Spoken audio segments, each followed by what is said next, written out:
अभी धुरंधर movie release हुई है और एक बार फिर वही चीज रिपीट हो रही है जो हर अक्षय खन्ना की फिल्म के साथ होती है। कहानी तुम्हारी, चर्चे हमारे। यानी फिल्म किसी और की होती है, स्पॉटलाइट किसी और एक्टर के लिए होती है, प्रमोशंस किसी और के नाम पर चलते हैं, पर जब ऑडियंस थिएटर से बाहर निकलती है तो उनके जुबान पर एक ही नाम होता है, अक्षय खन्ना। रणवीर सिंह पे भारी नहीं पड़े अक्षय खन्ना। अक्षय खन्ना पूरे इंडियन सिनेमा पे भारी पड़ गए। ये क्या कर दिए इन्होंने। सारा बॉलीवुड एक तरफ और अक्षय खन्ना एक तरफ। धुरंधर देखने वाले हर एक आदमी की जुबान पर सिर्फ एक ही नाम है, Rahman, Baloch, Rakesh Bedi. Akshay Khanna and Sanjay Dutt, the fighting scene was very gripping. It was fantastic. और ये कोई नया पैटर्न नहीं है, पिछले कुछ सालों से लगातार ये हो रहा है और अब ये इतना कॉमन हो चुका है कि इसको इग्नोर करना मुश्किल है। चाहे वो सेक्शन 375 हो, दृश्यम 2 हो, छावा हो या फिर अभी लेटेस्ट रिलीज धुरंधर हो, अक्षय खन्ना ने ना सिर्फ हर टाइप के रोल किए हैं बल्कि सारे के सारे रोल एस किए हैं। और सच कहूँ तो इसी कारण से पिछले कुछ सालों में अक्षय खन्ना का ग्राफ जिस तरीके से ऊपर गया है वो देखकर एक सेटिस्फेक्शन मिलता है, क्योंकि अक्षय खन्ना हमेशा से एक अच्छे एक्टर थे, पर ये बंदा इतने सालों से अच्छी एक्टिंग करने के बावजूद हमेशा अंडररेटेड रहा है। आप इस बंदे की कोई भी पुरानी फिल्म उठाकर देख लो, हलचल, बॉर्डर, आप लौट चले या फिर दिल चाहता है, सब में इस बंदे ने शानदार एक्टिंग की है, लेकिन बावजूद इसके कभी वो स्टार लेवल इमेज नहीं बन पाई। लेकिन आज फाइनली वो रिकॉग्निशन मिल रहा है जो वो डिजर्व करता है। पर अब ये सवाल आता है कि ये शिफ्ट आखिर आया कैसे? आखिर कैसे जो इंसान इतनी अच्छी एक्टिंग के बावजूद हमेशा से इंडस्ट्री में गायब रहा, आज कैसे वो अचानक से पिछले कुछ एक सालों में इतना पॉपुलर हो गया है? और क्यों अक्षय खन्ना का ग्राफ हर साल दर साल ऊपर की तरफ जा रहा है? इसका जवाब बहुत सिंपल है, लेकिन इसको समझने के लिए हमें बॉलीवुड के पुराने बॉलीवुड मॉडल को समझना पड़ेगा। देखिए, बहुत से सालों तक ना हिंदी फिल्म इंडस्ट्री का एक ही फॉर्मूला चलता था, जिसका नाम बड़ा उसकी फिल्म बड़ी। हीरो सेंट्रिक इकोसिस्टम था, स्टार इमेज ही पूरी फिल्म का सेंटर होता था। आसान भाषा में कहे तो पहले बस स्टार के नाम पर फिल्म चला करती थी। भले ही स्टोरी लाइन कितनी ही वीक हो, स्टार बड़ा है तो फिल्म चल जाएगी, लेकिन अगर मूवी कितनी भी अच्छी हो पर स्टार ना हो तो फिल्म चलना उतना ही मुश्किल हो जाता था। और ऐसे सिस्टम में एक्टिंग के नुआंसेस या फिर कैरेक्टर डेप्थ उतने इंपॉर्टेंट रह ही नहीं जाते थे। स्क्रीन पर जितना स्टार इमेज उतना ज्यादा इंपैक्ट माना जाता था। और यही सब रीजन भी है कि बॉलीवुड में टॉक्सिक पीआर कल्चर जो था वो इंट्रोड्यूस हो गया, क्योंकि एक्टर्स एक्टिंग से ज्यादा अपनी स्टार पावर को बनाने में इंटरेस्टेड रहते थे, चाहे वो खान हो, कपूर हो या फिर कोई और भी हो। और इसी दौरान अक्षय खन्ना ने भी फिल्मों में काम करना चालू किया था। वैसे देखा जाए तो उन्होंने हर जॉनर में काम किया है। रोमांटिक फिल्में जैसे कि ताल हो गई, हंगामा जैसी कॉमेडी फिल्म हो गई, इंटेंस कैरेक्टर हो गए दिल चाहता है जैसे, या फिर वॉर फिल्म हो गई बॉर्डर जैसी। लेकिन उस समय इंडस्ट्री जिस तरीके से डिजाइन थी वो उनके नेचुरल स्ट्रेंथ्स के साथ अलाइन नहीं थी। यानी कि अक्षय खन्ना का काम तो स्ट्रॉन्ग था नो डाउट, लेकिन बावजूद इसके इकोसिस्टम में उनके लिए जगह विजिबल नहीं थी, क्योंकि ना तो उनके पास स्टार पावर थी, ना ही कोई बड़ा पीआर था जो बाकी बॉलीवुड स्टार्स के पास था। और इंडस्ट्री हमेशा सिर्फ ऐसे ही एक्टर्स को आगे रखती थी जो हीरो लाइक इमेज में फिट होते थे, स्टार अपील को जनरेट करते थे और जिनका पर्सोना रियल एक्टिंग से ज्यादा स्क्रीन प्रेजेंस पर बेस्ड होता था। यानी कि अक्षय खन्ना की प्रॉब्लम टैलेंट नहीं था बल्कि टाइमिंग और इकोसिस्टम था। लेकिन फिर 2020 के बाद पूरा लैंडस्केप बदल गया। रीजन था कोविड।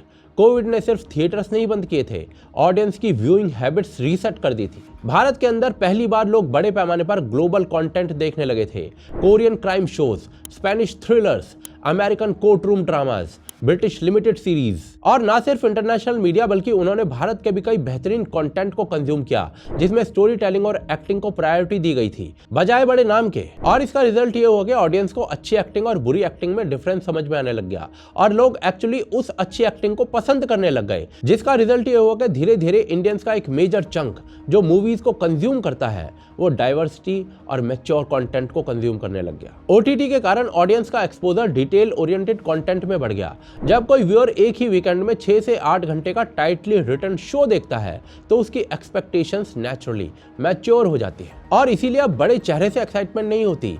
ऑडियंस देखना चाहती है कि स्टोरी टेलिंग क्या है, स्टोरी लाइन क्या है, एक्टर सीन में क्या वैल्यू ला रहा है, थीम क्या है। और बस इसीलिए स्टार पावर आज उस लेवल पर काम नहीं करती है जैसे कोविड से पहले किया करती थी। हिंदी सिनेमा में पिछले कुछ सालों में एक बहुत बड़ा शिफ्ट आया है।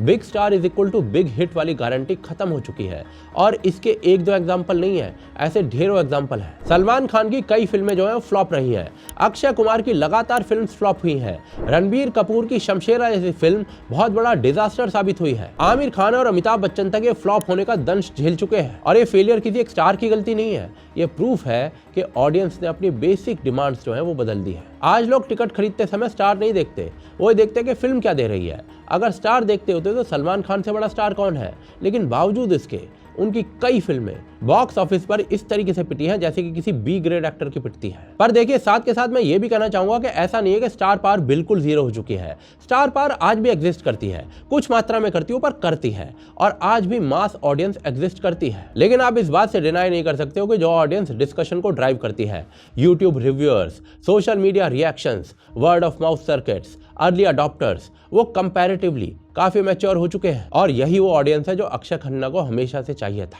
आज का सिनेमा डिमांड सिंपल है, कैरेक्टर क्लैरिटी हो, लॉजिकल बिहेवियर हो, सीन बेस्ड वेटेज हो और रियलिस्टिक परफॉर्मेंस हो, और अक्षय खन्ना इन पूरी चीजों में बहुत अच्छे से फिट हो जाते हैं। और इसके मुझे 2 रीजन लगते हैं। पहला रीजन, वो एक्टिंग पर फोकस करते हैं और पब्लिक पर्सोना मेंटेन नहीं करते, ना ओवर एक्सपोजर, ना पीआर इंटरव्यूज, ना अननेसेसरी विजिबिलिटी। ना ही अक्षय खन्ना सोशल मीडिया पर मौजूद है। ऑडियंस उनके बारे में जो भी जानती है वो सिर्फ उनके काम के थ्रू जानती है, ना कि किसी क्यूरेटेड इमेज के कारण। और इसमें तो भाई कोई शक ही नहीं है कि बंदा जेन्युइनली काफी टैलेंटेड है। अक्षय खन्ना ने अपनी नेचुरल एक्टिंग के नाम पर ही अपना नाम कमाया है। और दूसरा रीजन मुझे लगता है कि अक्षय खन्ना ने कभी सिंपैथी सीकिंग स्ट्रैटेजी को यूज ही नहीं किया है।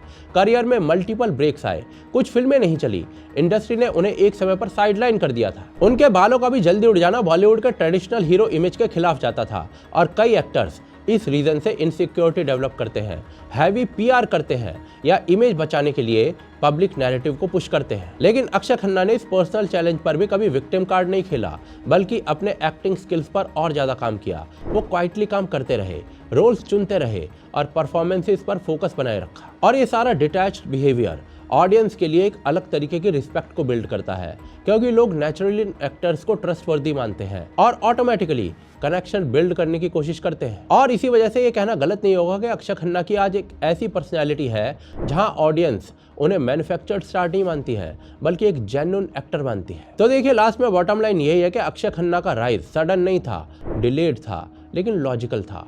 इंडस्ट्री का मॉडल बदला, ऑडियंस का टेस्ट मैच्योर हुआ, ग्लोबल कंटेंट ने परफॉर्मेंस बेस्ड एक्टिंग को प्रायोरिटी दी, ओटीटी ने कंटेंट ड्रिवन अप्रोच को मेनस्ट्रीम बना दिया, और जब इकोसिस्टम परफॉर्मेंस ओरिएंटेड हो गया तब नेचुरली अक्षय खन्ना जैसे एक्टर्स फ्रंट फुट पर आ गए। और इसीलिए आज जब कोई स्ट्रॉन्ग नैरेटिव फिल्म बनती है, मेकर्स ऑटोमेटिकली सोचते हैं कि इस रोल के लिए अक्षय खन्ना फिट बैठता है। और इसका सीधा सीधा रीजन है कि अक्षय खन्ना के पास जो एक्टिंग स्किल्स हैं वो आप किसी एक्टर की पीआर से नहीं खरीद सकते हैं। और दूसरी तरफ भाई, स्टार पावर से ज्यादा या फिर किसी बिग बजट की फिल्म से ज्यादा लोग अच्छी एक्टिंग को ऑलरेडी प्रेज करने लगे हैं। इसी कारण से तो आदि पुरुष, ब्रह्मास्त्र जैसी मूवीज वो कमाल नहीं दिखा पाई जो धुरंधर और उरी ने दिखाया है। और इसी वजह से आने वाले सालों में बॉलीवुड की फिल्में जो है वो एक्टिंग बेस्ड क्रेडिबिलिटी की ओर आगे बढ़ेंगी। और इस शिफ्ट के बढ़िया रिप्रेजेंटेटिव बहुत से लोग हैं, जिनमें से अक्षय खन्ना एक है। सो देखिए, अक्षय खन्ना का राइज सडन नहीं था, डिलेड था, लेकिन डिजर्व्ड था। ऑडियंस इवॉल्व हुई, फाइनली उनको उनकी वैल्यू समझ आई, और इसी वजह से आज ये जो ट्रेंड विजिबल है